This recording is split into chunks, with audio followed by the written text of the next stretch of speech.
Welcome to another episode of Locked On Bulls. On today's episode, we'll be talking about rumors that the Bulls have interest in Thybulle from the Philadelphia 76ers. We'll also be reviewing the seasons of Billy Donovan and the front office in AK and Eversley. All that and more on today's Locked On Bulls.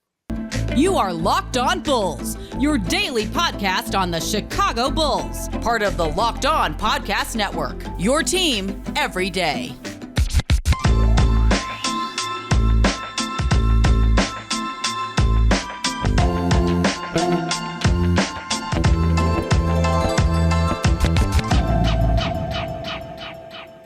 Thank you for making Locked On Bulls your first listen of the day. Locked On Bulls, members of Locked On Podcast Network, where it's your team every day. Today's episode is brought to you by BetOnline. BetOnline has you covered this season with more props, odds, and lines than ever before. BetOnline, where the game starts. All right, Pat. That's Pat the designer, by the way, host and creator of the Windy City Breeze. I'm Haize, host and creator of the Chicago Bulls Central. We both collectively have been covering the Bulls for quite a long time, but Pat more than me. But nonetheless, we are here today. We got a host of topics for you guys. First up, the Philadelphia 76ers may be interested in moving Thybulle, and apparently the Bulls have some interest there. When I initially saw this rumor, thinking about it, Pat, I don't know about you, but I initially kind of squinted at it like, I don't know if I believe that.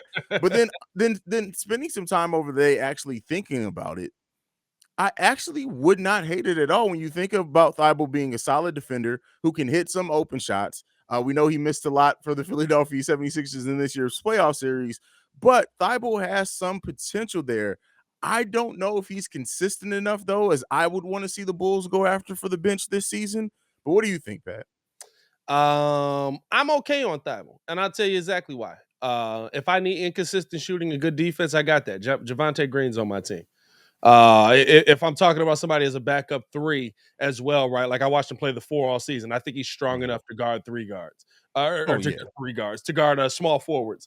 I'm not in on Thybulle at all, mostly because, and listen, it's not at all saying that Thybulle doesn't have a spot on an NBA team. Thybulle's a scrub. Thybulle is an excellent defender. I'm talking about he averages almost 2 steals per game and a block a game. That is ridiculous when you think about it, right? Like he could have been in, if he was more of a starter, you might have been talking about him in Defensive Player of the Year candidacy. But because he came off the bench for Philly, you of course, he's not going to get that same recognition. But excuse me, I can't overlook the inconsistencies of him shooting the basketball. And really, we're only talking about this in a last 15 game sense. Over the last 15 games of the season, he shot 44% from three. This is Chicago. We know about players having a month.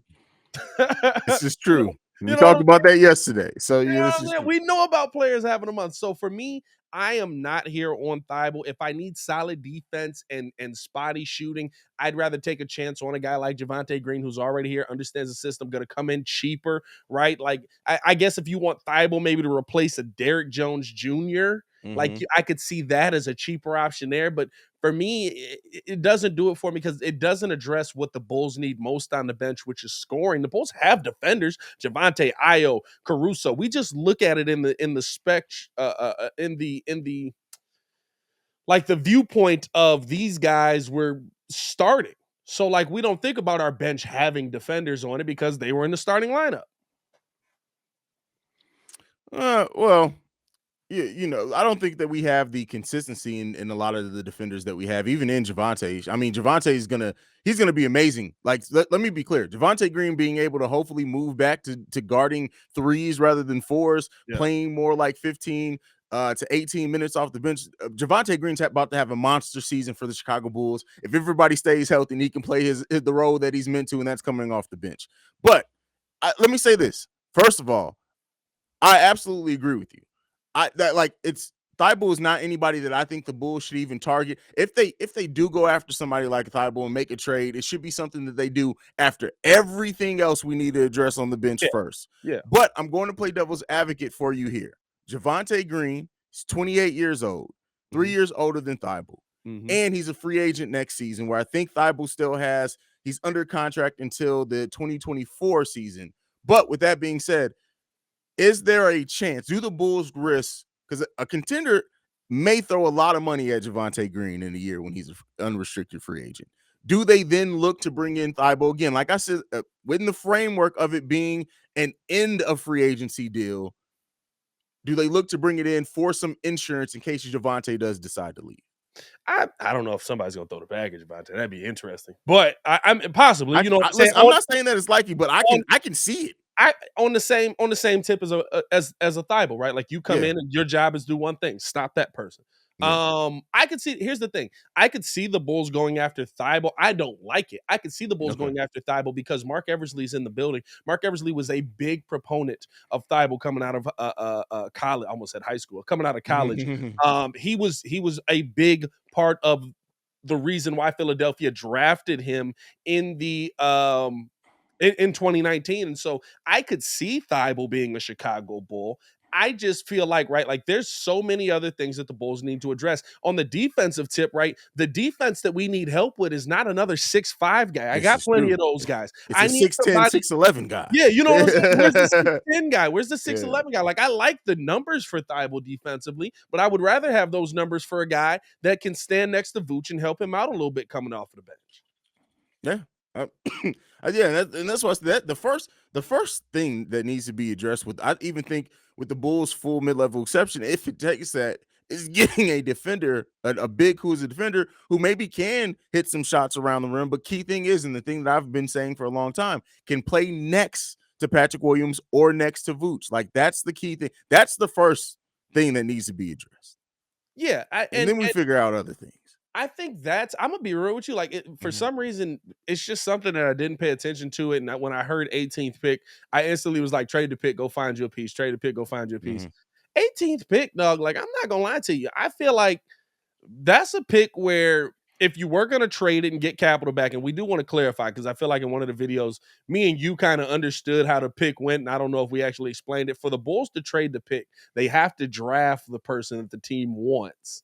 And then they can trade it to that person. That's how every draft, draft day pick, the way that it technically works out for those who doesn't know is that the team still makes the selection. Yeah. But they can announce a deal like ahead of time. So basically, the Bulls will make that pick, but they'll be making it for the other team that they plan on making that trade. Yeah, and the trade would have to officially go down on draft day. I feel like I see somebody in the comments talking about that, and I was like, I thought that was just how picks go, but it's all good. You know what I'm saying? But I feel like you could make a move like that, get another pick, maybe another player.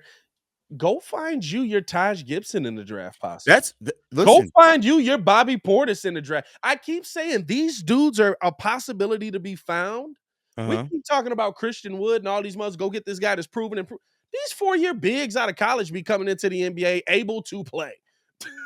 but the thing is it's not. I don't think the question is they're able to play. It just is, and that's what it really boils down to. Do the Bulls do enough to where they think they are a championship contender this offseason? Which it's very unlikely that they'll get closer. Right? It's a process. Yeah. But they can. Like I said, I look at somebody like an EJ Liddell all day. EJ is ready to come in and compete at an NBA level.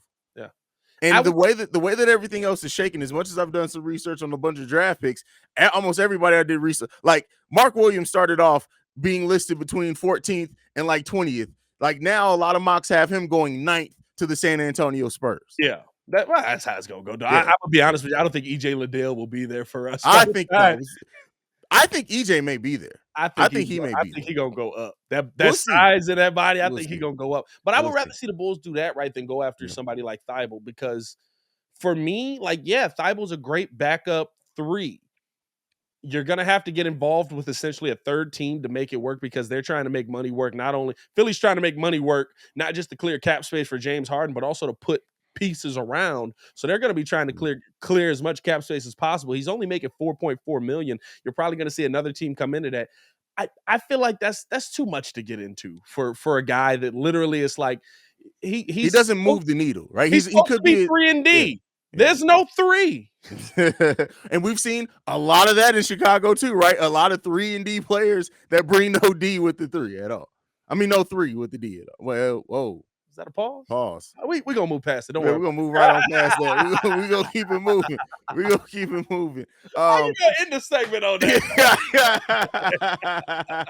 But next up, we're gonna get into our season review for Billy Donovan. First, I gotta talk to you guys about old-fashioned Built Bar. So I love brownies, but I know what I love more is brownie batter. Sometimes I eat half the batter just while making the brownies. Imagine if you can lick the brownie spatula clean and get some protein in.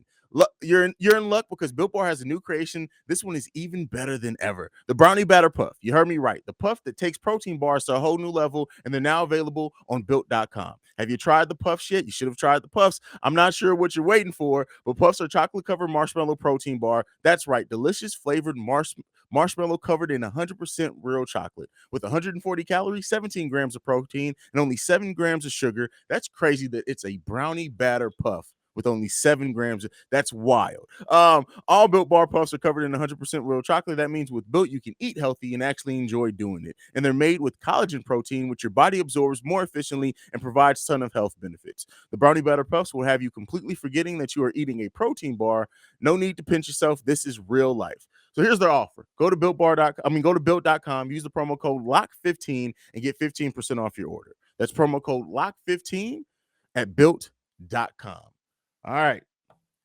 This is I'm a little bit, let me not say nervous, but I'm going to be really interested to see how the comment section goes for this, because we know Bulls fans all but turned on Billy Donovan by the end of the season. I know me and you were kind of more understanding of kind of the totality of what happened with the Bulls in the season, but we got to talk about the season that Billy Donovan had. Pat, I'm going to turn this one over to you first, brother.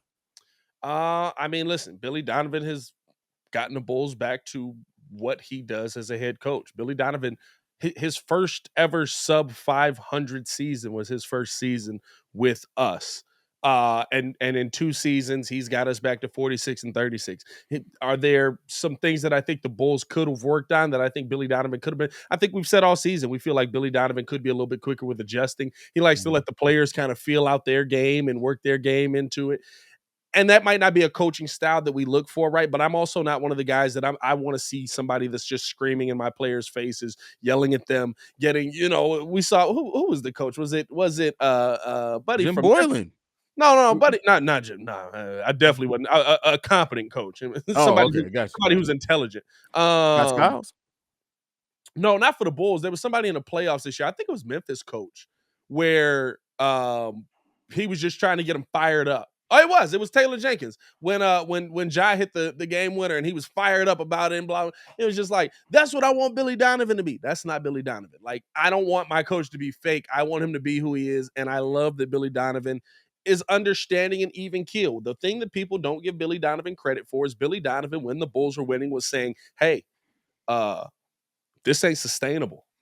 We're shooting right now at a clip that is impossible to continue through an NBA season. We're not playing good enough defense. We're not closing out well. We're winning right now, and I love it. Let's keep the wins coming. But Billy Donovan was the only real person in the room, and then he's trying to tell y'all we have to be better. The players have to be better. We've got to make these moves. And all of a sudden, when the players not being better and they're not making these moves, it's Billy Donovan's fault. He was telling us the whole season. Stop playing with Billy. Well, see, that's the thing, though. I got to push back on you because it's easy to say things, but it's up to the coach to put things into place. Yes, a lot of it's on the players. So I'm not saying that everything's completely on Billy Donovan, but Billy Donovan has his place to it. I'm not giving Billy Donovan any credit because he said the right things, because guess what?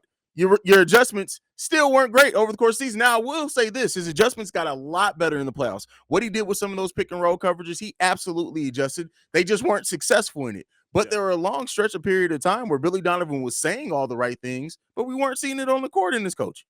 Well, here's the thing. It's just like he said in that press conference. I think that was like right around when me and you started doing this mug. You can't keep coming to me and saying my bad coach.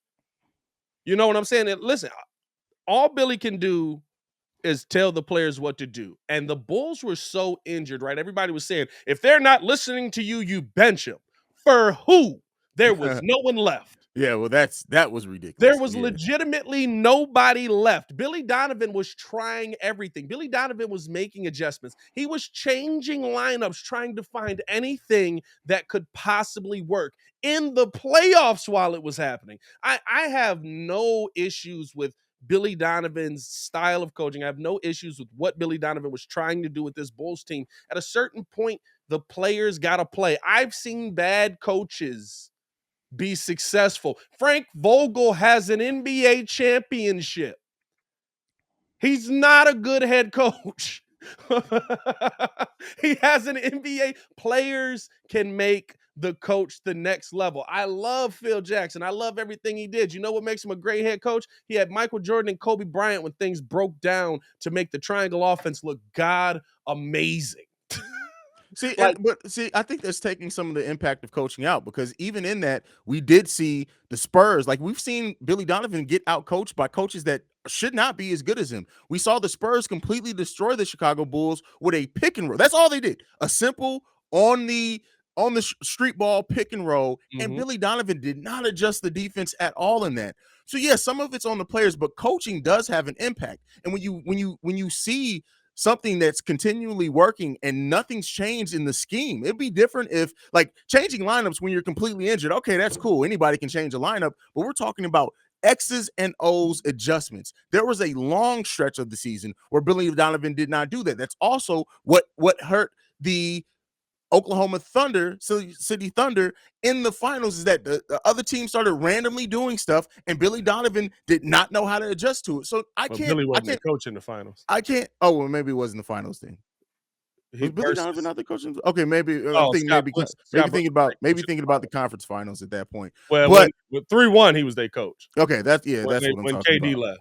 But at the end of the day, like, Billy Donovan has to have something that you can't just say the players aren't doing what it's not just that. That may be some of it. I'm not saying that it's all Billy, all players, but I can't throw Billy the same bell that you're throwing him. I'm still not as harsh on him as some Bulls fans are, but there were absolutely times where it was just like, coach, what do you see? Like, what are you doing out here? Like, I look at it as, right, like, even the game versus Spurs, we get killed. That is one game where I say he got out coached. That's one game where Pop, and it was a sad thing to see. But I also can look at it and say, well, who's Vooch's backside help off of that pick and roll?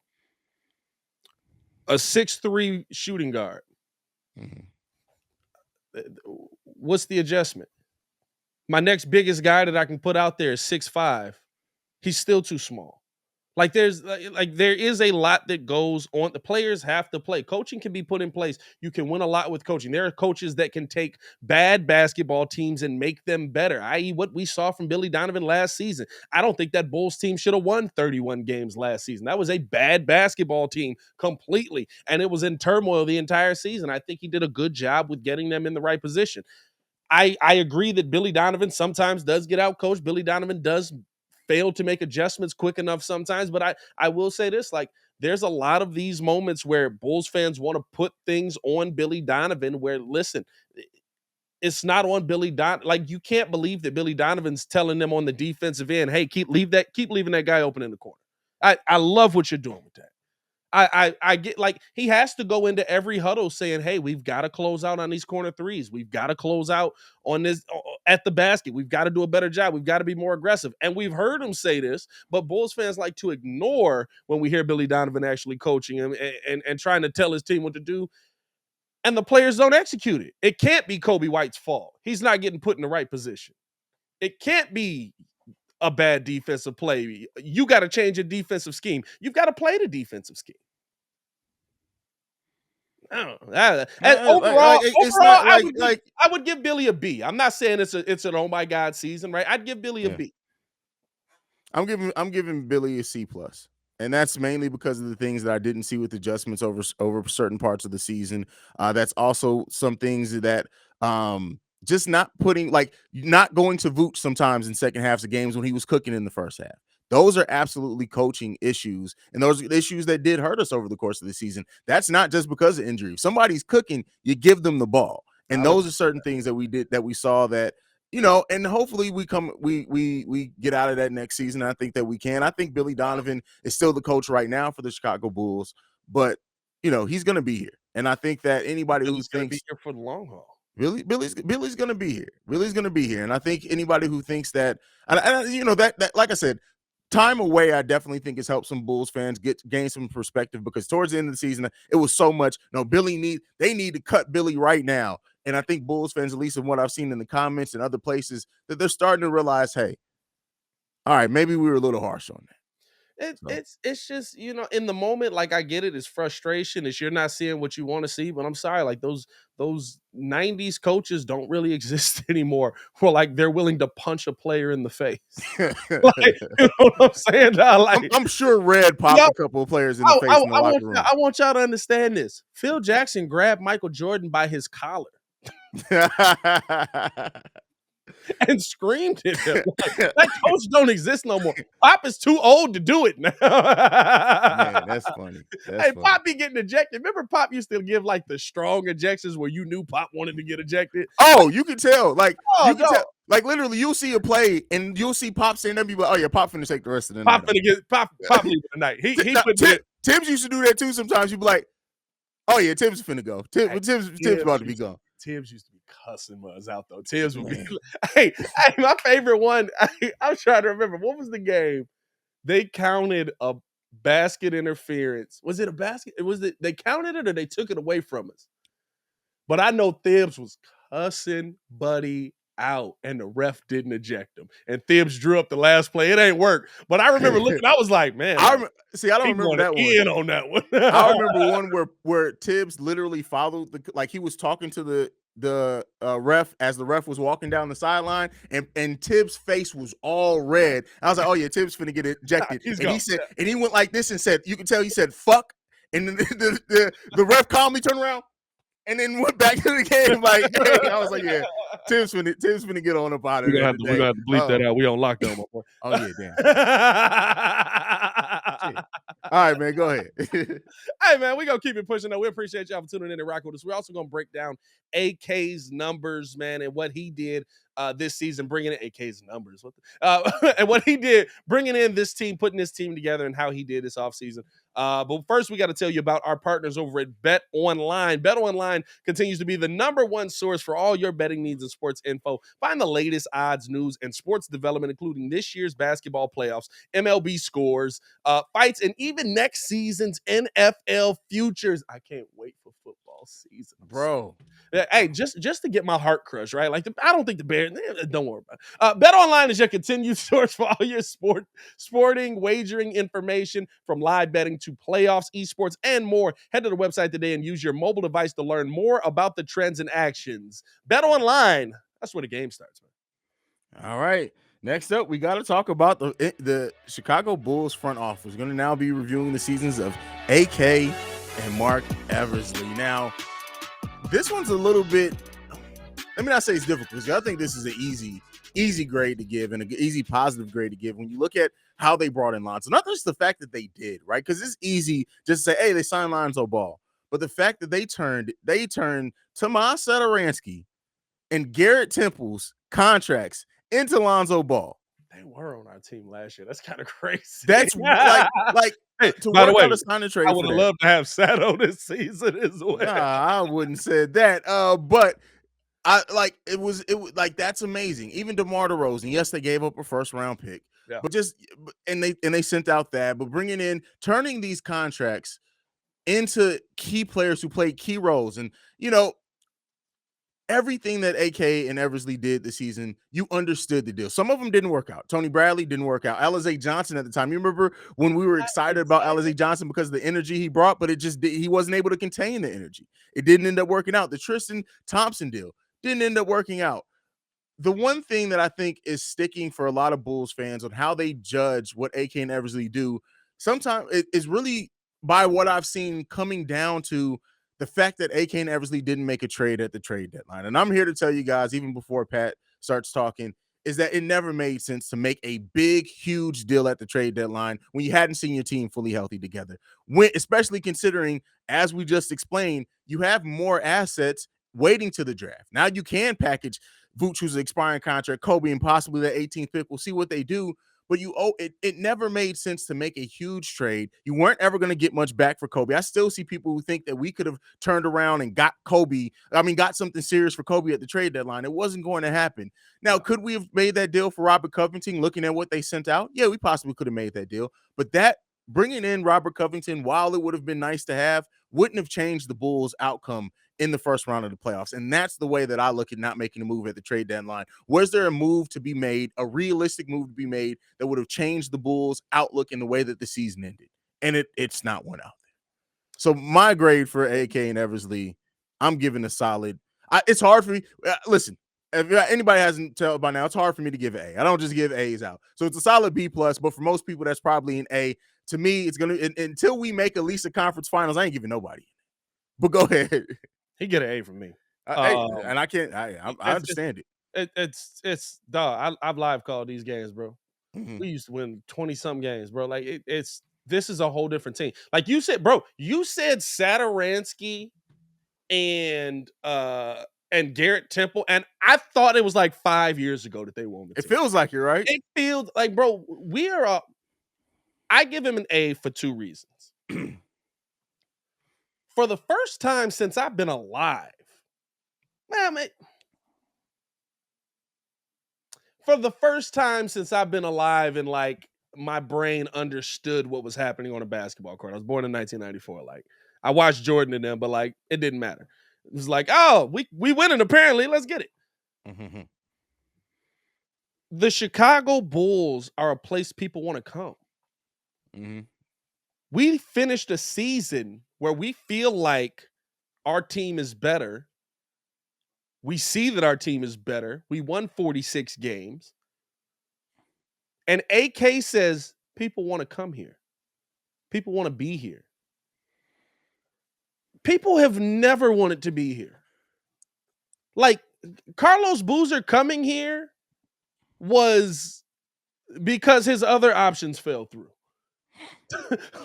like nobody in their prime of their career or while they're still talented has wanted to be in Chicago since I've been alive. We drafted everybody that we view highly. Joakim, Derrick Rose, Jimmy Butler. We got all of them through the draft. Taj Gibson. They had no choice. They came into this culture.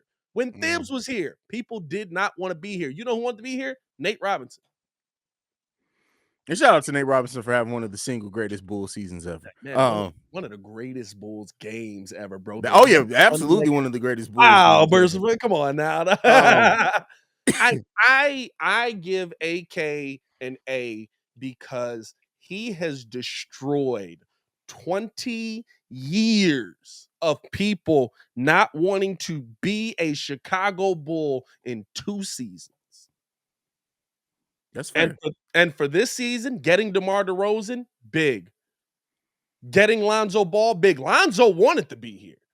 Now, based on what LeVar was saying, I don't think nobody really wants to be in New Orleans. I ain't gonna lie to you. Everybody be there for like a season and be like, I don't really want to be here, dog.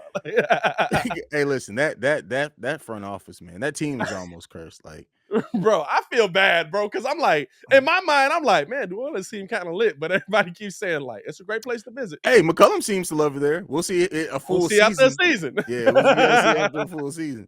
But I gotta give them boys credit for getting us to this point. And the thing is, like when AK says we're not done, I believe him, right? Like this doesn't feel like a Garpax. We want to get younger and more athletic, and then you go out and get D Wade and Rajon Rondo.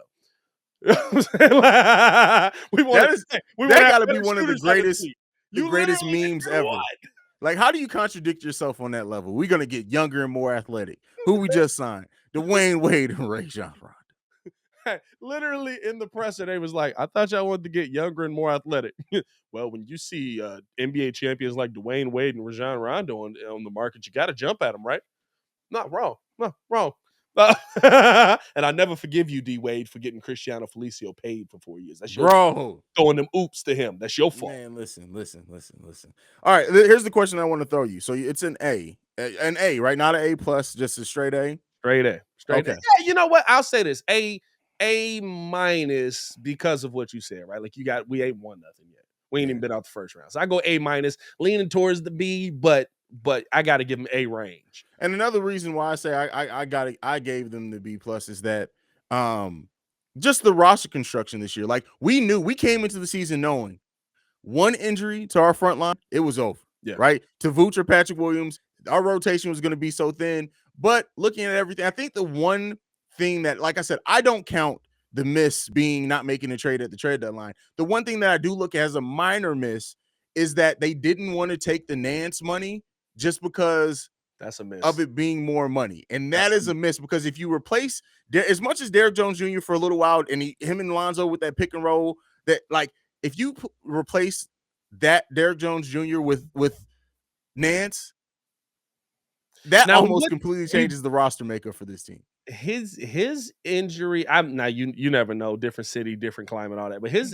injury was a non-contact injury, I believe, right? So like we might not have had him anyway. We might have had the same issue with Nance and Paget. With Larry Nance literally came back like 2 games before the playoffs. But we played him, right? Like 2-3 games before the playoffs, I think was his first game back. But when did you see how he cooked in the playoffs though?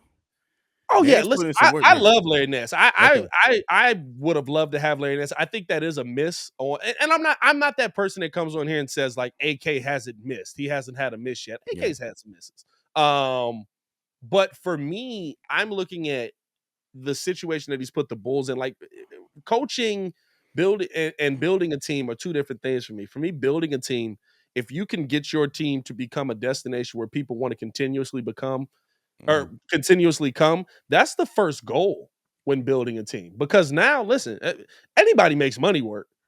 Whenever a superstar talent becomes on the market, all of a sudden you can make money work. Yeah.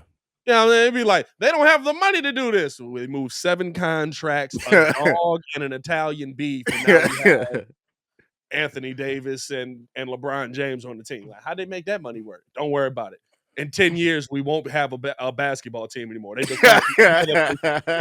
how the money works. Yeah. So I give them credit for that. And I feel like I do agree with you that that's a miss. I don't believe that the midseason, making a trade midseason was a miss. Like, I agree with you on that as well. Because to me, that midseason trade is everybody was asking for P. Will.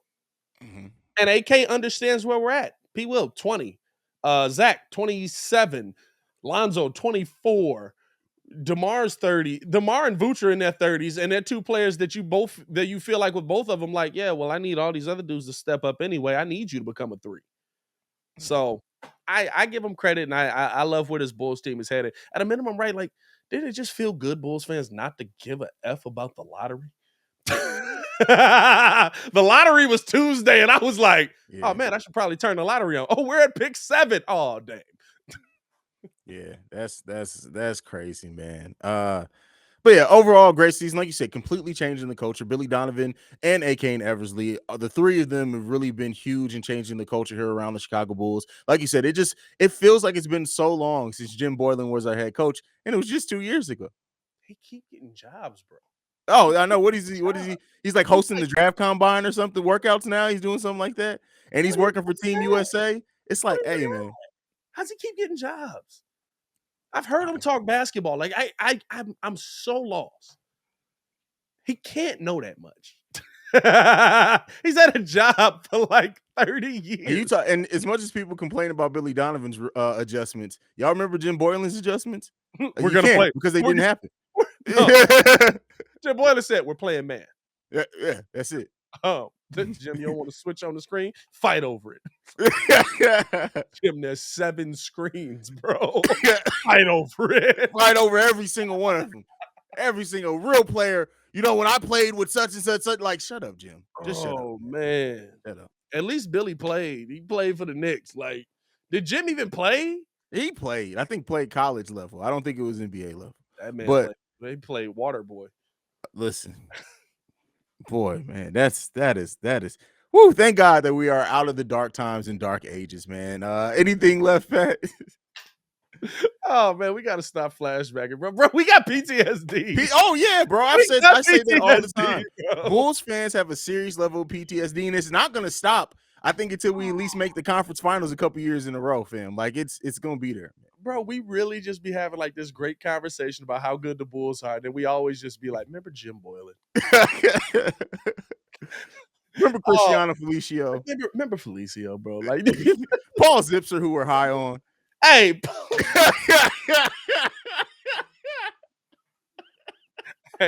hey, I'll tell you this right now. I don't want to use the word hate, but it's so apt. I couldn't stand watching Paul Zipser shoot that stupid corner three. Oh my man. God, bro. We drafted him. I swear I thought we didn't. I was like, man, we must have picked him up off of like the trash pile. Like, where'd we get him? Oh, we picked him. We selected him. Good Lord. Follow me on everything at Pat the Designer, man. It's at PATTHEDESIGNER. Said they go to public school, but they taught me how to spell. I'm still saying it. You can't stop me. Also, follow us on everything at Locked On Bulls. Locked On Bulls on Twitter and on Instagram. Remember, we drafted Paul Zipser with the 48th overall pick. You drafted him. You didn't even know that till I just said that. I did not, bro. You like didn't that. even know that. You had to Wow. Wow. We drafted Anyway, Zipser, you guys. Teague. That's crazy. You guys can follow me at CEO Haize, at CEO HAIZE. Want to thank you for making Locked On Bulls your first listen of the day. Now for your second listen, go and tune in to Locked On NBA, where our Locked On experts take you deep inside the playoffs with insight and analysis affecting all 30 teams. That's it. Thank you for tuning in today. We love you guys. Peace, y'all.